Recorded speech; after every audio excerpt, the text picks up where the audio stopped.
What's going on, everyone? It's your boy Zero Designs here, and today I have this depth of field tutorial inside Cinema 4D for you guys. So this is a simple scene, and it's just a bunch of cubes in a cloner, a camera, and a bit of lighting and material. So what I want to be talking about is the depth of field. As you can see, the foreground and the background is blurred out, and then over here and a bit of this cube is in focus. And this is also an animatable, I guess. You are able to animate it, so the focus. So let's just get in it, and hope you learn more about depth of field and understand it a bit. So let's just go File, New, and create a new file. So let's just create our cube, give it just a bit of fillet, and just make that fillet small on about 4, or let's just make it 5 to keep with the even numbers with the fillet and the subdivision. So let's just grab this, put it in a cloner, MoGraph cloner, drag it in there, and make sure it isn't in the Y position but in the Z position, and just use the arrows to kind of navigate how much space you want in between. So now that we have this set up, we're just gonna go a bit more. I'm just gonna pull in a bit more space. So here we have this kind of setup. So what we want to do is add a depth of field. So let's go to the render settings, go to effect, and where is it? Depth of field. If you don't have this, you don't have the full Cinema 4D studio version. You have some sort of other version which you can use in your laptop, but you don't have the full version. So just search for the studio download and buy it or pirate it if you're a pirate. But so let's just take a look at this. So we have the strength and the distance blur, which you can change if you want a distance blur or whatever. And then you have the lens, which you can change, and the tint as well. So what we want to do now is, if we click render now, we don't have this effect. And although we want it to be applied, it isn't possible yet. So what we have to do, we have to create a camera, and we have to go to the details and enable DOF map front blur and DOF map rear blur, which means depth of field map front blur and depth of field map rear blur. So now that it is enabled, let's see if we can render this. You can see not much is happening. And why? Oh, we're not in camera. So let's just do this again and see. As you can see, a blur point isn't really visible. Everything is blurred out. And if I just pull up the strength a bit, let's make it 12 or something, you still can't quite see. And like, first it's gonna render, then it's gonna render the depth of field. But you still can't really see where our point is, like where we want to have it focused. Because we want it right here, on like the 3rd cube or like the 4th cube, if you count this one,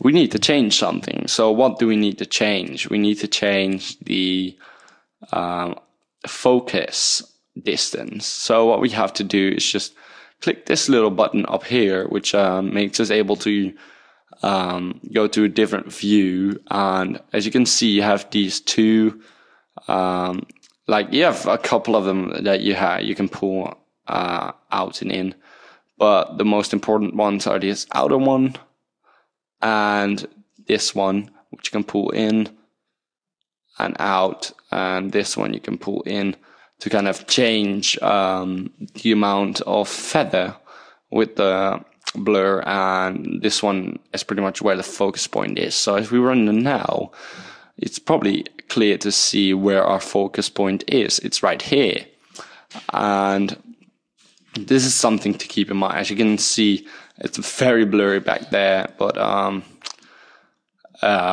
in here, right in here, right in front, there's not much blur going on. So what we want to do is we want to change that. And to do that, it's just dragging this out, I think. So let's go back to our main view and see if that changes it. not, yeah, you can see it's kind of blurring over here as well. So it might not be visible just yet. So just to show you a bit more, let's add a ambient occlusion and a global illumination. And I'm just gonna add in a linear daylight and change the color. Oh, this is the grayscale gorilla like I was talking about, by the way.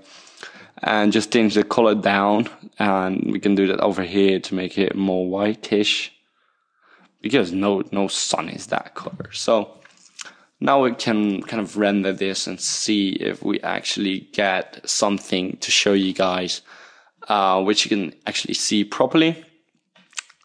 And I hope we actually do. I think we can. So let's just wait for this to render, and when the render is done, that is when the blur is applied. So you gotta wait just a little bit. So as you can see in the background a lot of blur, and I'm not really sure if you can see, but we do have a little bit of blur in the foreground, and you can see that this cube over here is fully focused and is blurring out. So as you can see, some of the parts of the cubes are disappearing, but that is just because my depth of field settings are way too high. You should go something around 6 or 5.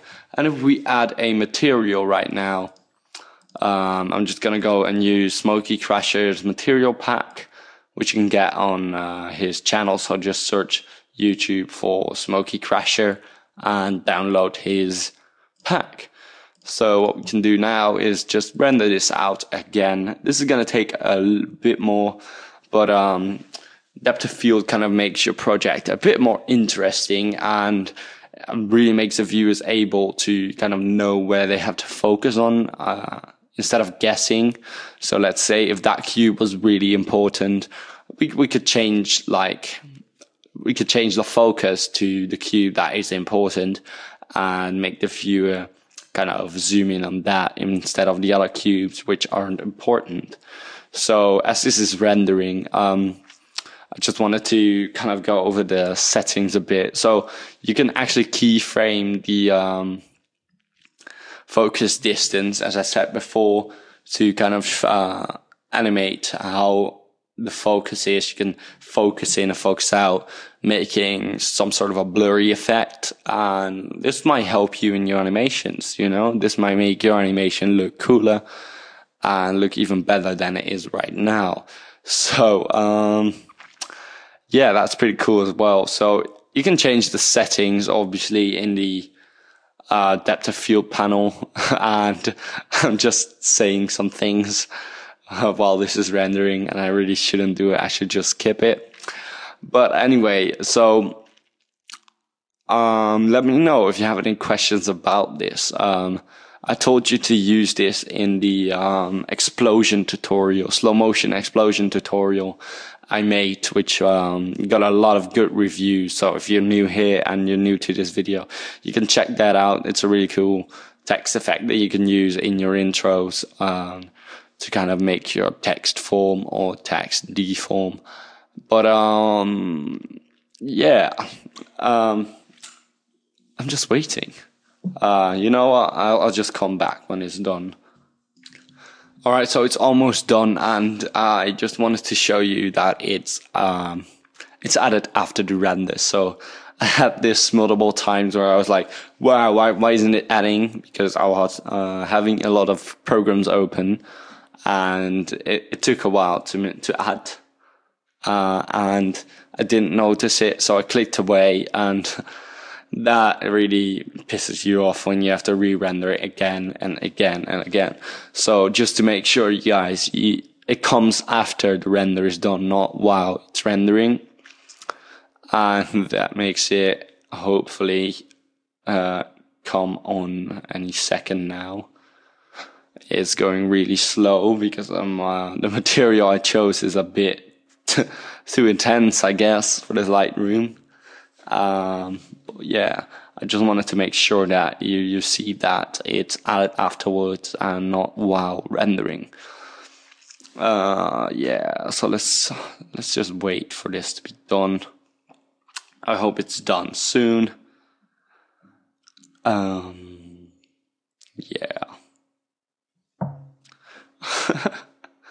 This is so weird, awkward situation. Waiting for it to be done. But your computer is too slow. Come on. Alright.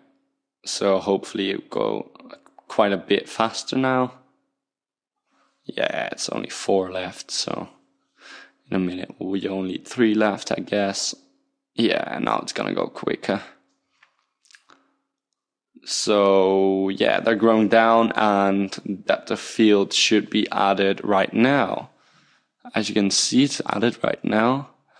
And I have these pieces over here which are quite randomly over there, but that can be changed by going over to the cube and changing the fillet radius as well, or changing the light setup. But I'm not going to do that because it will take a bit too long of my time to re-render that again. Did I cover everything? Oh yeah, on the camera you can go and use the focus distance over here to what is it? To keyframe the focus distance, and you can do that by control clicking the circle in front of it, going forward, changing to the value you want, or you can do it right here manually or using these, and that should change it. So let's just take a look if that actually shows. Yeah, as you can see over here, this is our focus point, and it's actually changing right here. What you can also do is go over here and change this and the end as well. But right now it's just on a focus point, but it's pretty much your focus point is where it's focusing. This is when it ends, and this is when it feathers out again. If you know feather in After Effects, it's pretty much the same thing. It's the blur feather starts over there pretty much. So I hope you enjoyed this tutorial and picked up a few tips or tricks, and I hope you use this in your projects. If you did, share that video below and comment what you think about this. I want to thank you all for watching, and I'll see you guys next time.